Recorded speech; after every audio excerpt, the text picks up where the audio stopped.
Nke a bụ Ematu for TV. Igbo ekene m unu. Igbo mma mmanụ. Igbo mma mmanụ. Igbo ekene m unu. Biko aha m Ogu Emmanuel nke Ematu for TV. Ọwụ na ihe awụ izizi mbụ ma ọwụ oge mbụ ị na-ele anyị n'ime onyonyo a, anyị na-asị gị nnọọ. Ejikwa m ohere a na-ekene my loyal subscribers and viewers. Ana m anabata unu n'ihe ome nke taa. Anyị kpọrọ Why You Can't Underestimate the Power of Women n'olu bekee. Ndị be anyị kwanụ ndị Igbo kpọrọ ya ihe mere iji ikwesịghị ile ụmụ nwaanyị anya n'isi, ile ha anya n'isi ma ile ikikere ha nwere anya n'isi. Eledekwala ikikere ụmụ nwaanyị nwere anya. Onye anyị kpọrọ vidiyo a. Biko tutu anyị agawa n'ihu, ọ ga-amasị anyị ka ị gaa na our YouTube channel, subscribe, click like, gaa na notification bell, press ya na ka unu nwee ike ịma mgbe anyị nwere vidiyo ọhụrụ. Biko ọ ga-amasịkwa anyị ka unu were vidiyo a tụsasịa na ya, kere na ikwu na ibe, kere na onye ọbụla, kere na ndị enyi, kere na even ndị enemies, maka o nwere ike ichenji ihe onwe onye ma echi. Onye ma ihe echi ga-ahụ. Biko tụsasịa na vidiyo a. Biko ihe anyị bụ n'obi wee na-eme vidiyo a anyị kpọrọ Why You Can't Underestimate the Power of Women. Ọ bụrụ na anyị na-ekwu ya ka anyị kparịa ụmụ nwaanyị ma ọkwa na ka anyị butuo, ka anyị were ha dewe n'ebe dị ọnụ ala, mba, anyị na-achọ ka anyị celebrate their strength, ọwụghị their weakness. Ịma na enwere ụfọdụ ụmụ nwoke na-ada ekwe ekwe. Onwe ụfọdụ ụmụ nwoke na-ada ekwete na onwe ihe nwaanyị wụ. Onwe ụfọdụ ụmụ nwoke na-ada ekwete na onwe ihe nwaanyị ga-emenwu. Ọnya anyị bụ n'obi wee mee vidiyo a. Anyị bụ n'obi ka anyị kparịa onye ọbụla ma ọ ka anyị underrate ụmụ nwaanyị. Biko n'ibido vidiyo a, anyị kwenyere na enwere ụdị ụmụ nwaanyị dịnụ. Enwere two types of women dịka otu anyị si ghọta ya. Onwe ndị nke na-abata na ndụ nwoke. Nwoke ahụ last ya long. Nwoke ahụ ndụ ya ete aka. Onwe ndị nke na-abata na family, udo adị na family. Onwe ndị nke na-abatanụ ya ehi ilu, onwe ihe dịka ọrịa dị aṅaa dị na ndụ gị, usoro gbanwee ya, weta nnwere onwe n'ime ndụ gị. Abịakwanụ enwekwa ụmụ nwaanyị ndị nke ọzọ ga-eme mbata ha na-abata na ndụ gị wụ ịbịa ka ha gbuo, laa n'iyi, ma zukwa. Ya wụrụ ihe ha bịara. Ihe a wụ vidiyo a si n'aka ụlọ ọrụ Ematu for TV. Biko ọ ga-amasị anyị ka unu lee ya ọfụma, ka unu gekwanụ ntị. Ọ ga-enwerịrị ofu ihe ma ụzọ ihe abụọ unu ga-aghọta n'ime ihe onyonyo a. Biko ada ama ebe anyị chọrọ ibido ugbu a wụ mpaghara nke abụọ vidiyo a wụ part 2. Vidiyo nwere part 1. O nwere part 1. So ọ ga-amasị anyị, ọ bụrụ na ilecha nke a ma ọkwanụ gị bụ ụzọ lee part 1. Ya ọwụ na iwerezie nke a tinye ka ịghọtacha ihe anyị bụ n'obi, wee nwee ụzọ ihe 20 anyị ji chọọ iji kọwaa ihe mere na iji kwesịghị ileda ụmụ nwaanyị anya n'isi, kwesịghị ile ha anya n'isi, kwesịghị iletu ikikere ha nwere.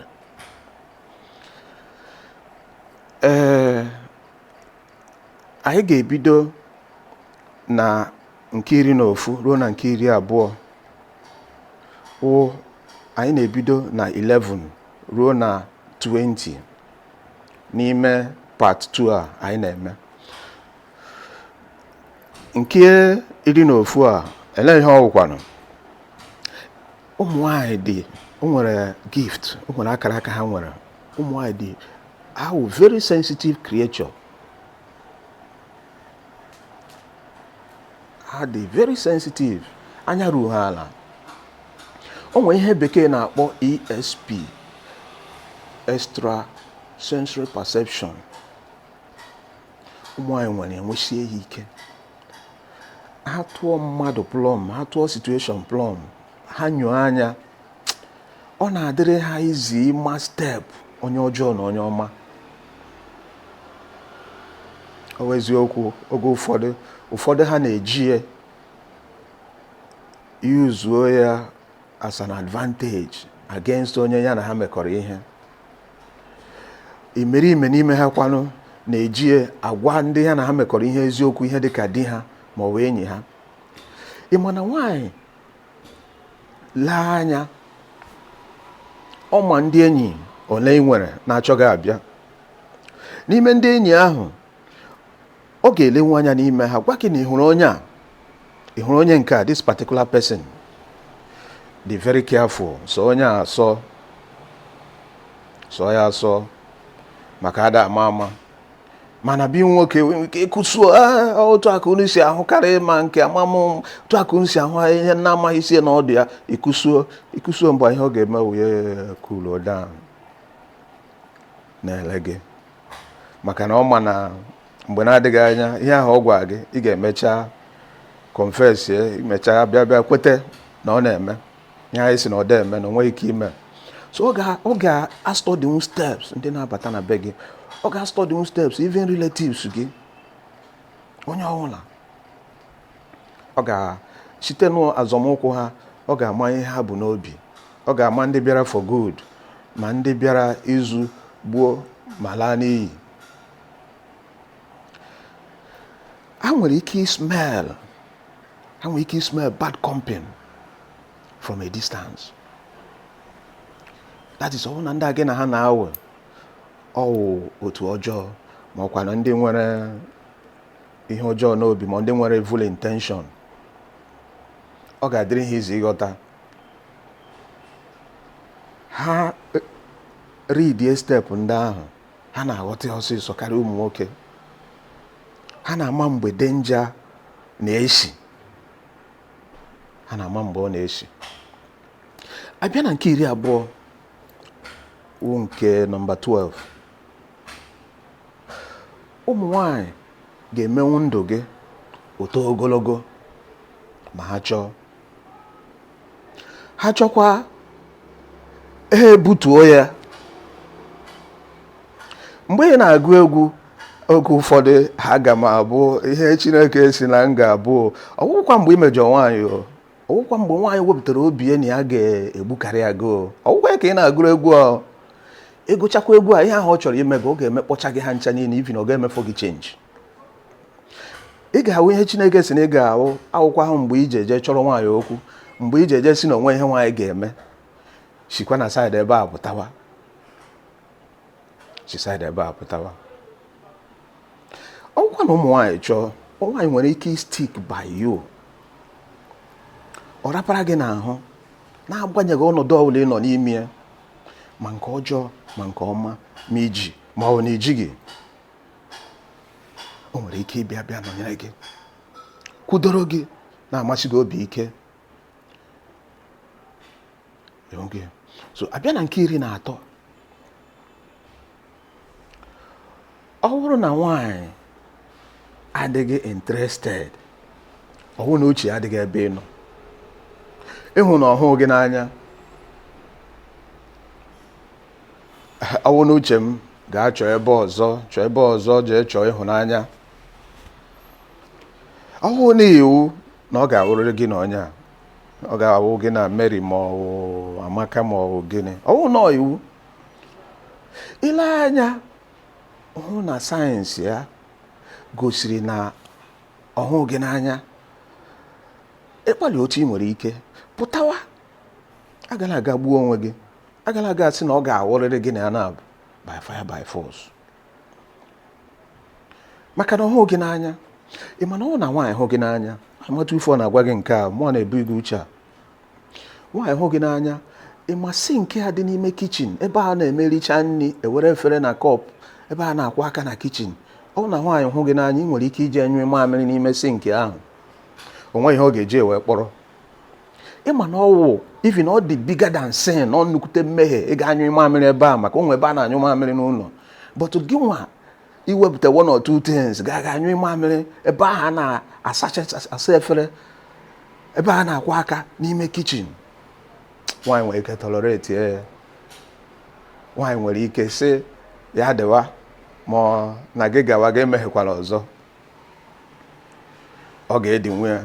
But ọ bụrụ na nwaanyị ahụ gị n'anya, my brother, my father, my friend, ọ bụrụ na nwaanyị ahụ gị n'anya, ọsọ gị mee ya Queen of England,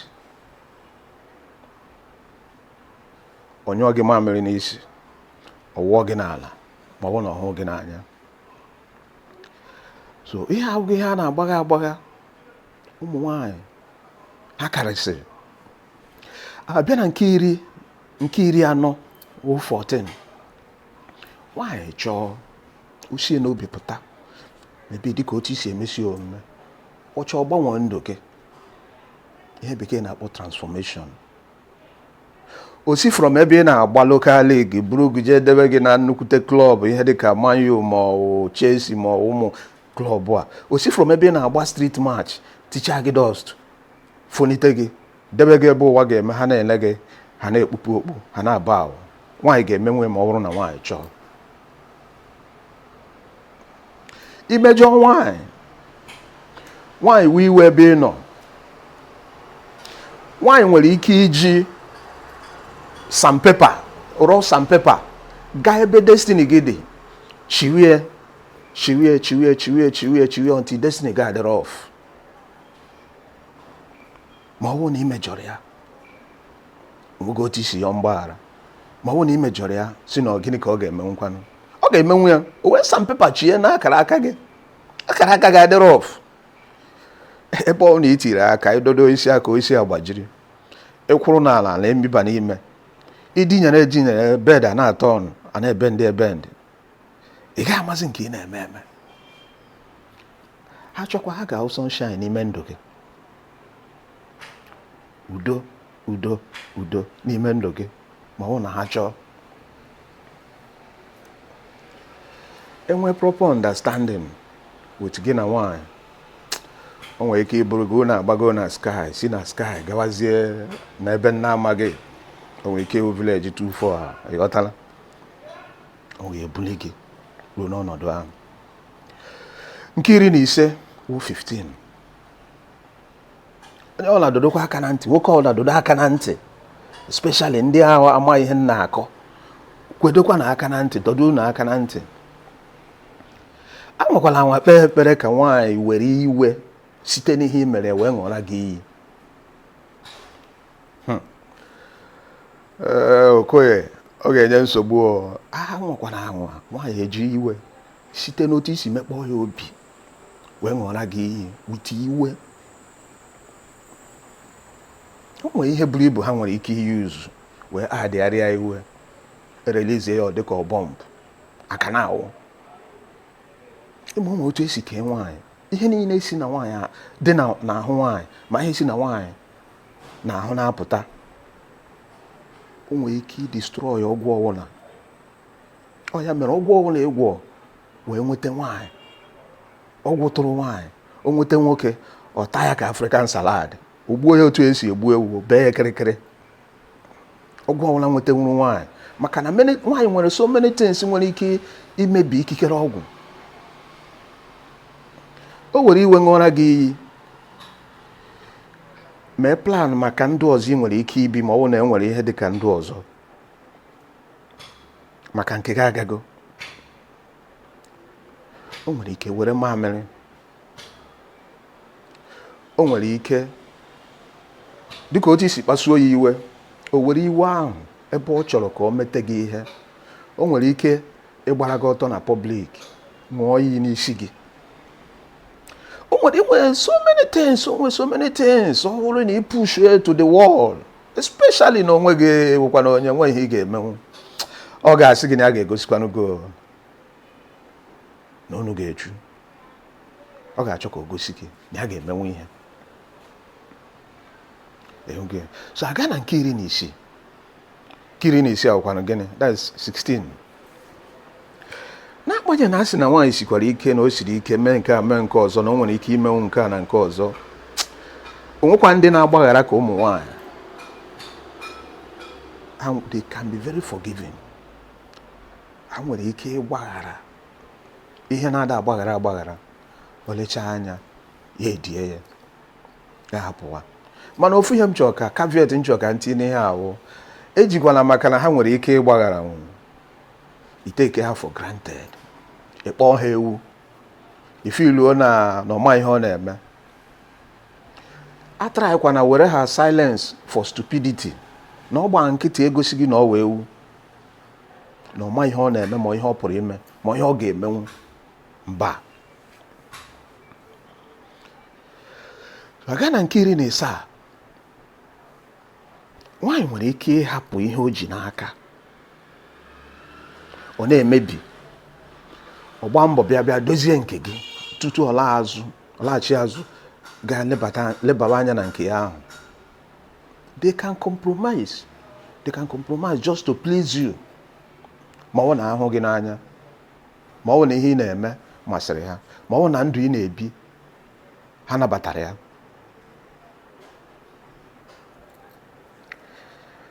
Nwaanyị nwere ike site n'otu o si hụ gị n'anya, maybe ị na-azụ ahịa ma ọ nwee business ị na-eme, mana ole anya ọ hụ na ijighị enough money iji prosecute business ahụ, iji enough money iji wee mee business ahụ, ma iji achieve that your dream or ambition. Nwaanyị ga-emenwu, o nwere ike ịga tinwe aka n'ego mpe ya, ma ọmamụ ya gbagoro rọba band, ego echenjigo na dollar, ọ ga-eji wee mee travel gaa China ma ọ Europe ma America, gaa tinye ngwa ahịa. She wouldn't mind ijeje buru ego ahụ butere gị ka ị wee nwee ike imegoro business nke gị, kama sị hapụziere ọgụ ya na ndị mmụọ. Ọ ga-emenwe ma ọ hụ gị n'anya. Ha na-eme ihe karịrị nke a, mana akpọkwana ha ewu, enwekwana anwa kpọọ ha ewu. Oge ụfọdụ ha na-achọ ka ha bụ ụzọ please gị before ga please yourself, because ọ bụrụ na ha hụ na ị dị pleased, ha adịgo pleased duto na ahụ gị n'anya. Oge ụfọdụ kwa nwaanyị nwere ike ike obi ga-eme ihe na-ada eme just to please you. Nwaanyị nwere ike ilecha anya buru onwe ya jeje bunye onye isi ụlọ ọrụ unu ka o nwee ike ipromote gị, ka enwee ike dị na-akwụ gị ụgwọ. Ọ bụrụ na o mere ya na ọ bụ onye akwụna ma ọ bụ onye ama ihe ọ na-eme, mana ọ dị mma gị na-eri nri n'ahụ. Ọ bụrụ na ihe dịrị gị mma echi, ọ ga-adị happy. Ọ bụrụ na ọ chọọ, ọ ga-emenwu ya. O mee ihe na-ada eme ka ị nwere ike achieve your goals, ka ị nwere ike ịdị happy. Mana echekwa m na nwoke ga-emenwu ya. Echeghị na nwoke ga-emenwu ya. Ọ ga-afịa ezigbote ahụ, ọ gara ezigbo ahụ inweta nwoke ga-eme ya. Abịa na nke 18, ụmụ nwanyị, they can be great partners. Gị na ha rụkọ, ị ga-alike ha. Ha wee ezigbote partners, ndị ha na mmadụ nwere ike ime. They can inspire great creativities. Ha nwere ike inspire creativity in you. Ha ga-eke bring out, wepụta the best in you. Maka na ahụ gị n'anya, ha ga-agba mbọ make sure na the best in nwere that you can bring them out. Ebe ọ ga-abara gị uru. Ị mana ị na-eme ihe dịka illegal business ma ọ na iwe onye oshi, nwunye gị ma ọ enyi gị nwaanyị kwudoro gị, ha sọpọtụọ gị.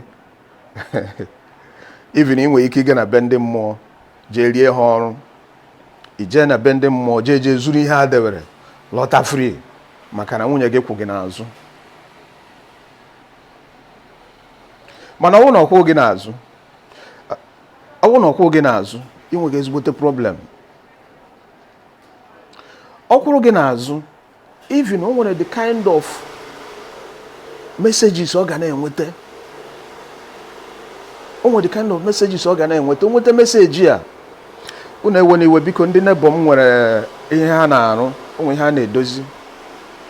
O nweta meseji a, ọ ga-agwa gị sị gị biko, o ruo echi anwakwala anwa pụọ. O ruo echi chịrị ngwa ọrụ gị gawa ka ị ga try ya lọk. Ha nwere ike jiri Okoye.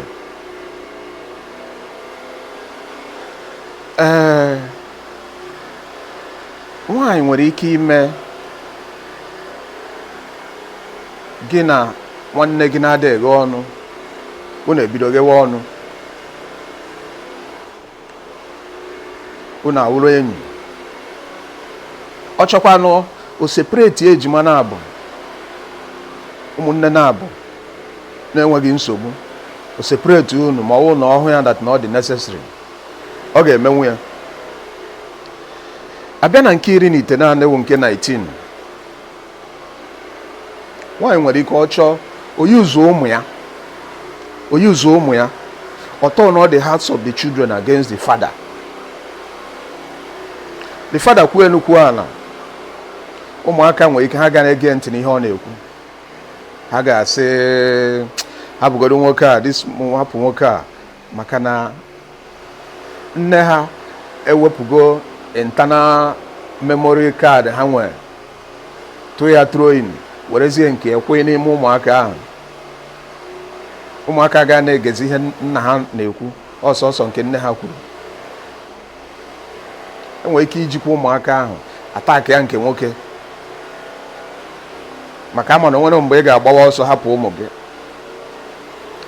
So abịa na nke ikpeazụ nke 20 oge ụfọdụkwa ha na-ewere ihe ha nwere nweta ihe ha chọrọ. They can use what they have to get what they want.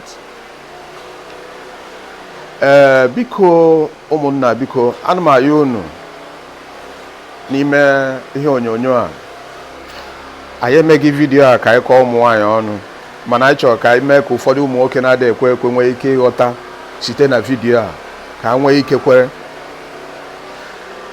Biko ọ ga-amasị anyị ka unu subscribe bụọ na our YouTube channel, like ya, click like, gaa na notification bell. Ọ eziokwu na anyị ga na-enwe every Monday, anyị ga na-enwe new videos.